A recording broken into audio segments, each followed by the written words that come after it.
Welcome to a bit of a different Sunday vlog. Fuller's in the cockpit. Well, hello. So Fuller has been here at Oasis leading on like a contract type of a basis for almost like 9 months to a year now. Yep.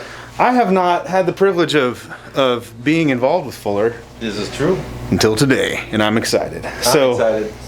You guys are all online still. 100% virtual. So you record the music and stuff here. We're gonna record a small band here tonight in the same location that we'll record our broadcast Sunday morning comes from, so it will feel live. So the worship happens at a different day than the service, just for COVID reasons. We don't want too many people in the building here, so we got just enough room for about 6 or 8 musicians, and you're gonna be one of them, Brian. We'll have a cajon player this week, drummer and bass over here, and then there will be a few more musicians over here, vocalist, guitar, keys. Well, this is kind of a new setup, so I don't want it to get too complicated. So we're just doing a couple songs, and we'll do a set for Sunday, and I'll capture everything multi-track, couple video sources. I'll edit that all together tomorrow. I can do some post-mixing and stuff, but the Wave system really allows us to have a good audio experience. So we're using the Wave system to basically as our main audio interface. In my opinion, my humble opinion,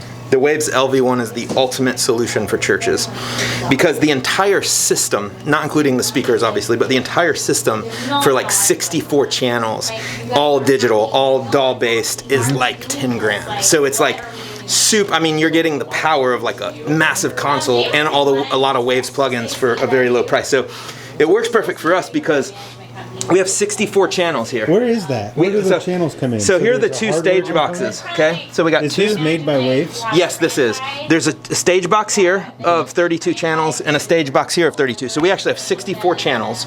We have 16 outs. And that is all controlled by this computer. So we can route everything anywhere we want. We also have, we've got wireless in-ears and wireless mics, so you can send monitor mixes. So it works great for us because so you have one computer that runs the whole one computer, which is basically like a DAW, like if you use Pro Tools or Logic, it's very similar. And you can add, here's a channel, like so. Here's the vocal channel strip, and you have access to all of these. So you have digital all plugins. Of Waves plugins. Yeah. So that's what the 1176 that you were commenting on. Yeah, that's the CLA 76. That's pretty well known. So what's great is you have total control over, and you can use all these Waves plugins to mix live. So what we're doing, that way the band hears whatever they want. You get your own ears. And then I'm running a click track, just like a metronome. Yeah, and this is Logic. And I'm actually capturing the audio into Logic. All separate channels. On separate multi-tracks. So I can go back when we're done and mix it if I want to tweak the mix or something, and then resync it with the videos that we're recording. So it's a pretty sweet system. That is pretty awesome. Yeah, it's pretty new to us, but I love it. Do you have any limitations on what Waves plugins you can use? I think there are a few Waves plugins that you can't use on the sound grid, but basically the Diamond, the Horizon, all those bundles, all the CLA stuff, it's all on here. Like I was using the Chris Lord Algae bass plugin, which is amazing. So you can pretty much, anything that Waves makes is pretty compatible with this. What's cool is you can use pitch correction. Yes, you can use Auto-Tune Live. What's really cool is this is my audio interface. It's an Ethernet cable, 64 channels of audio. It all comes in on one cable. So I can also send audio. That's Paul, everybody. Say hi to Paul. Paul is our bass player. Oh, hi. How you doing? Say hi to Worship Tutorials. You're basically, you can network the computers, multiple computers. So I could hook up another computer and capture the audio on a separate computer, or do a separate mix if I wanted to. Very nice. And all my life you have been so good. With every breath that I am able, oh, I will sing of the goodness of God. Yeah, your goodness is running after, it's running after me. Your goodness is running after, it's running after.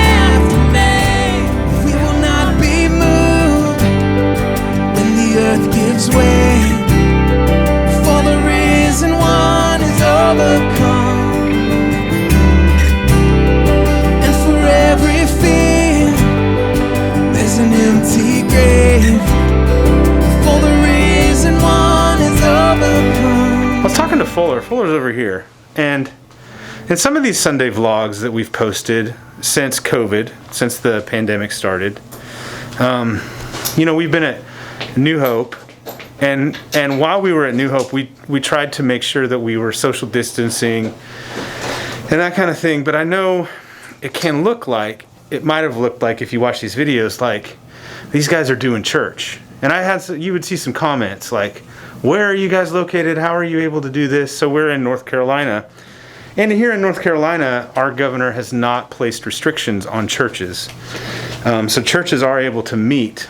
Though it is interesting, in the last update they made, they said, if you choose to meet, prepare for an outbreak. Yeah.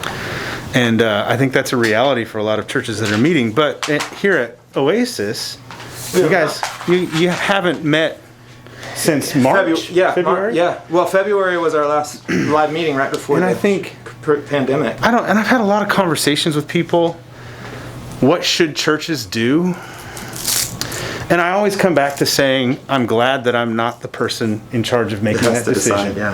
Because that is like an impossible decision, because you have to weigh, there's so many things, the safety of your congregation and people, and the and safety of your communities. And I don't want this video, please don't, come in hot in the comments. Yeah, seriously. With your ideas. I just, every church has to make that decision on their own. Yeah. And they have to make that decision based on where they are and what's going on and who's in their congregation. But I just tell Fuller, I just want to encourage you guys, if a lot of churches haven't been meeting for almost a year. Yeah. And I can't, that's so hard. I don't know, I just want to encourage you. Yeah. I don't really know what else to say, but just I think hang in there. Yeah, and don't compare yourself. I think that it's like you said it really well, Brian. It's like we had a meeting last week and we were trying to decide what we're going to do for Easter. And even though that's 4 months away. Oasis? Yeah, and even though that's 4 months away. We're not going to be out of the pandemic by Easter. Still, there's no way. So it is. There's so much that goes into it. We have chosen as a church to be on the safe side. I think that's wise. And we have that luxury because we don't have a building, because we were meeting in a high school, which works out for us financially a lot better than other churches. But we've decided that, listen, a lot of the people that go to Oasis are very comfortable watching from home. And they feel safe. And so for us, we're just in that season. But I would just say for everybody out there, like, just be yourself and try not to get caught up in what other people are doing. Make the right decision for you, and be wise and be smart and be safe and be cautious, and also know that there are ways to do things differently. And that's what we're doing here. We got a group of 5 people. We're all 6 feet apart. We all have masks, and we're pre-recording stuff, and we're showing it on Sunday.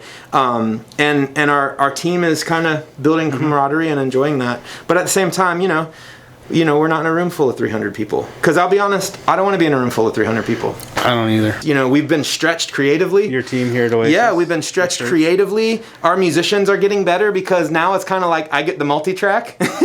So it's kind of like, hey, remember all those bad notes you played? Let's correct that for next time. So, it's kind of we're just trying to leverage it and go, what can we do with what we have now and make the best of it? And that's what we're doing. And then, when this blows over and when we're in this new season, hopefully we'll all have learned something and, gotten better. But, just don't sit there and pout. Like, do what you can with what you have.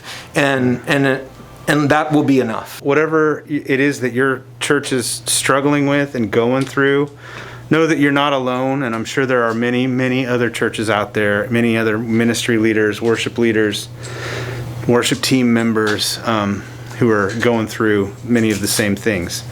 Feelings of like loneliness and I probably, for a lot of worship leaders, you've been given the title of video editor, production editor, multi-track recording. It's like every tech job that exists is now under your title. Isn't that how it always has been? You're probably tired.